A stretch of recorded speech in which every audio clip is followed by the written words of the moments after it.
La noche del 26 de diciembre de 1979 en Berzocana, un pequeño pueblo español, se tornó en una pesadilla. Mientras la Navidad llenaba de calma el aire, algo oscuro se deslizaba entre las sombras.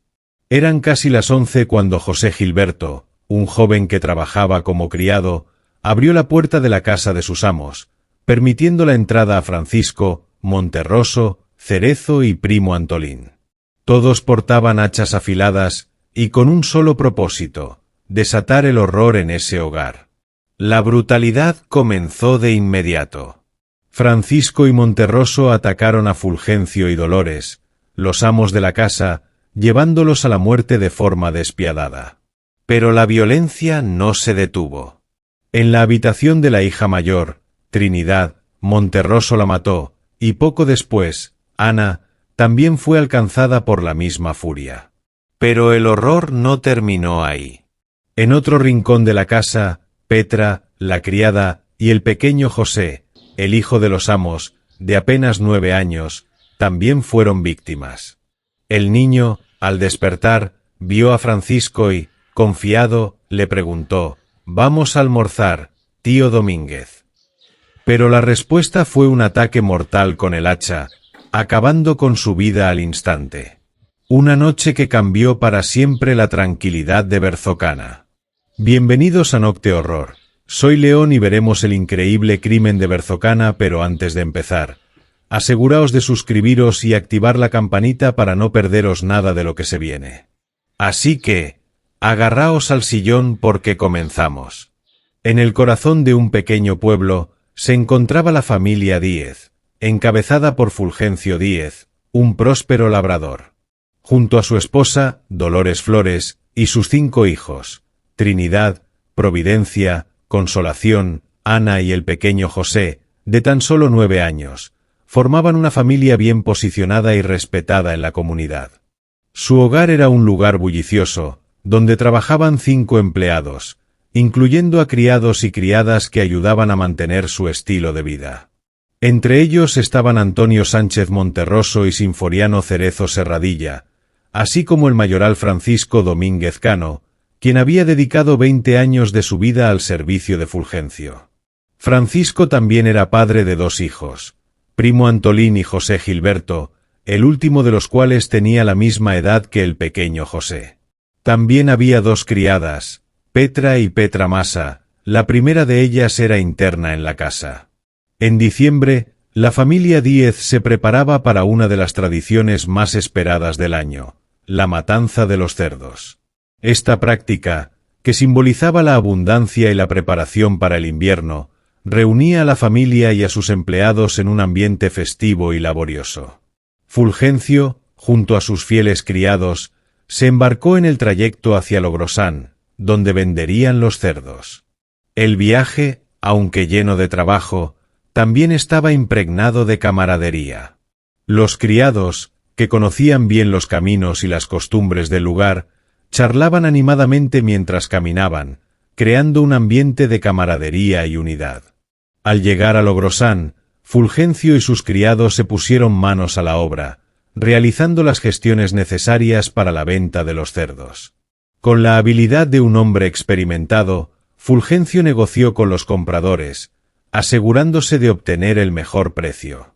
Una vez finalizadas las transacciones, y en un gesto de agradecimiento por su arduo trabajo, Fulgencio invitó a sus criados a compartir una comida. Durante la comida, la atmósfera era de celebración y gratitud. Fulgencio, satisfecho con el resultado de la jornada, comunicó a sus empleados una noticia que les llenaría de alegría: iba a aumentarles el sueldo. A Francisco, el mayoral, le otorgó un aumento de 2 reales al día, reconociendo la carga que representaba mantener a su numerosa familia. A los otros criados, les ofreció 1 real diario, un gesto que simbolizaba su aprecio por el esfuerzo y la dedicación que mostraban día tras día. Pero a pesar de la generosidad de Fulgencio, sus criados se dejaron llevar por la avaricia.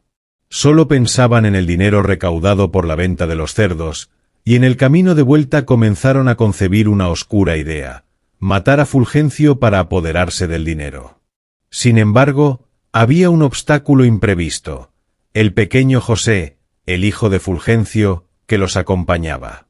Ante la presencia del niño, decidieron que esperarían a otro momento. Pero la avaricia es un monstruo voraz, y la idea de hacerse con el dinero pronto llenó sus mentes.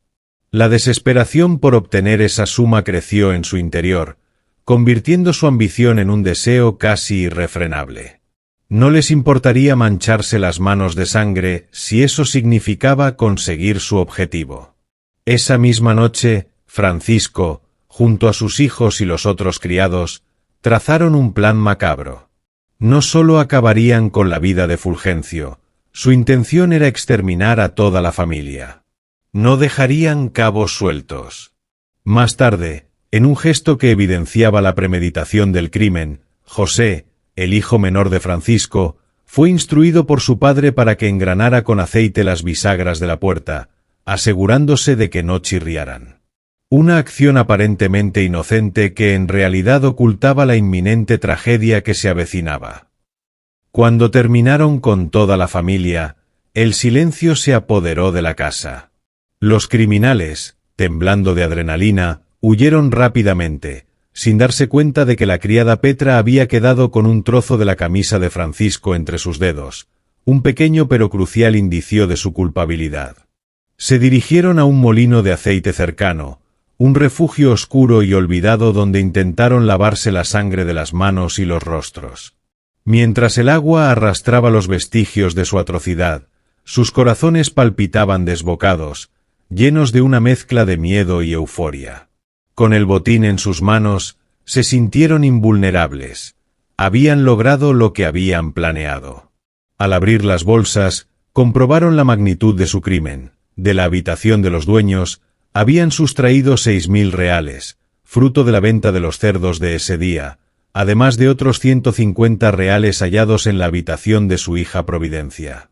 A la mañana siguiente, con el rostro cubierto por una máscara de normalidad, Francisco y su hijo José Gilberto se dirigieron a la casa para trabajar como si nada hubiera ocurrido. Era un acto desesperado para mantener las apariencias.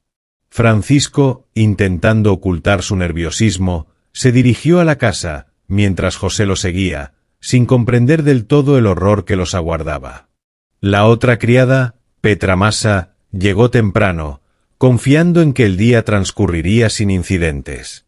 Francisco le informó que irían a preparar las caballerías, y se marcharon juntos hacia las cuadras, compartiendo comentarios triviales que ocultaban su inquietante secreto. Pero cuando Petra entró en la casa, la realidad se desmoronó a su alrededor. Lo que encontró la dejó helada, los cuerpos de la familia yaciendo en el suelo, acribillados y desolados. El horror la paralizó.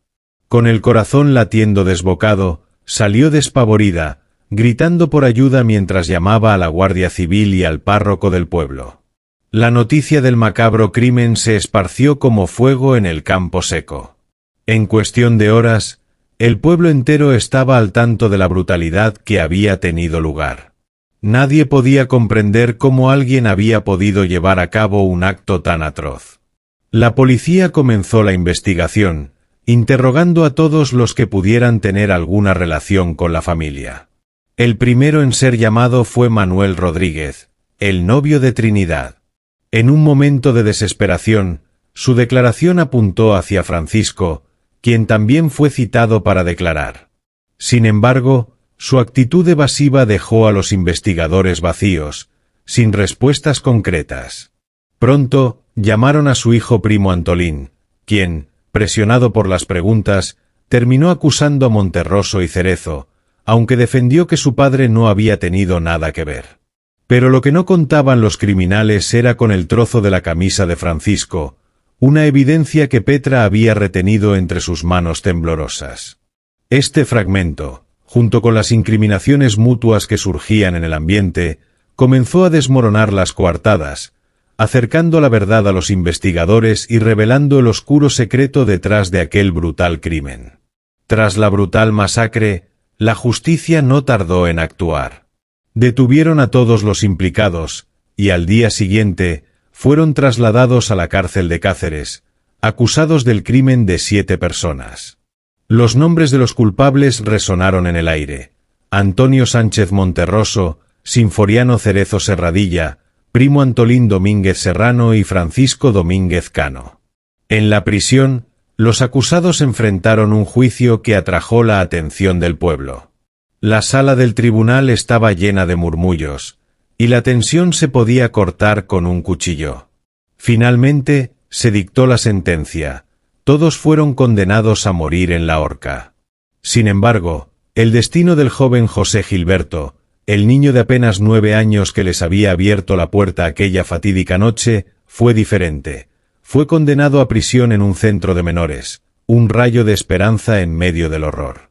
Los condenados, en un intento desesperado de evadir el lugar donde habían cometido su crimen, expresaron su deseo de ser ahorcados en Logrosán, pero la sentencia ya estaba firmada.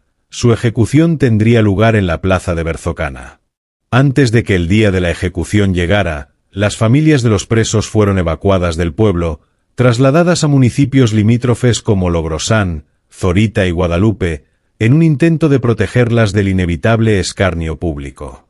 Sobre la medianoche, los acusados abandonaron Cáceres, cada uno en un carro independiente, con rumbo a Berzocana. La atmósfera era pesada, un aire de resignación y miedo. Al amanecer, hicieron una parada en Trujillo, donde desayunaron y descansaron, quizás los últimos momentos de calma que tendrían. Desde Trujillo, el convoy continuó su trayecto hacia Logrosán, escoltados por lanceros, hombres de la ley preparados para garantizar que nada interfiriera con el cumplimiento de la sentencia.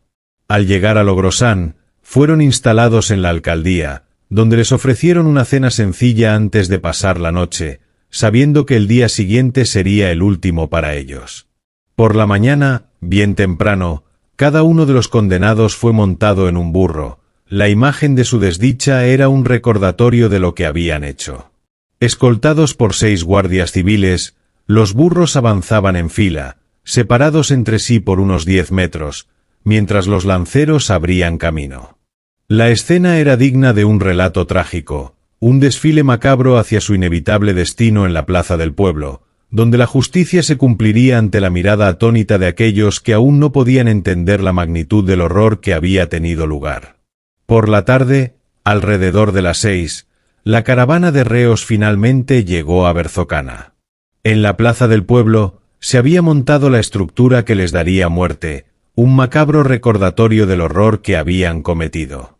El pueblo estaba concentrado en la plaza, en un silencio casi sepulcral, mientras los condenados eran conducidos con solemnidad. La caravana dio una vuelta a la explanada antes de que los acusados fueran custodiados en la casa de la Inquisición, a la espera de la ejecución. La tensión en el aire era palpable, la multitud contenía la respiración ante lo que estaba a punto de ocurrir. Uno a uno, los asesinos fueron llevados al patíbulo en la plaza, donde el sol comenzaba a ocultarse, creando una atmósfera sombría. El primero en morir fue Antonio Sánchez Monterroso. Su figura temblorosa reflejaba el destino ineludible que le esperaba. Después, Sinforiano Cerezo Serradilla, seguido por Primo Antolín Domínguez Serrano, y finalmente Francisco Domínguez Cano. Cada nombre resonaba entre los presentes, un eco de justicia que retumbaba en la memoria colectiva del pueblo. Una vez terminada la ejecución, los cuerpos sin vida de los criminales quedaron en el suelo durante 6 horas, un recordatorio escalofriante del desenlace de sus actos. No fue hasta que el sol comenzó a descender que fueron retirados y llevados al cementerio, donde les dieron una misa y fueron enterrados. En el mismo cementerio, los cuerpos de las víctimas y los victimarios yacen juntos, un trágico símbolo de la brutalidad que marcó a esta comunidad. A causa de esta matanza, Berzocana se ganaría el siniestro apodo de El Pueblo del Hacha, un recordatorio eterno de lo ocurrido aquella fatídica noche. Con esto concluye el caso de hoy. Si te gusta mi contenido y quieres apoyar el canal, suscríbete para no perderte nada. Sin más, gracias por escucharme y hasta el próximo capítulo. Hasta pronto, leones.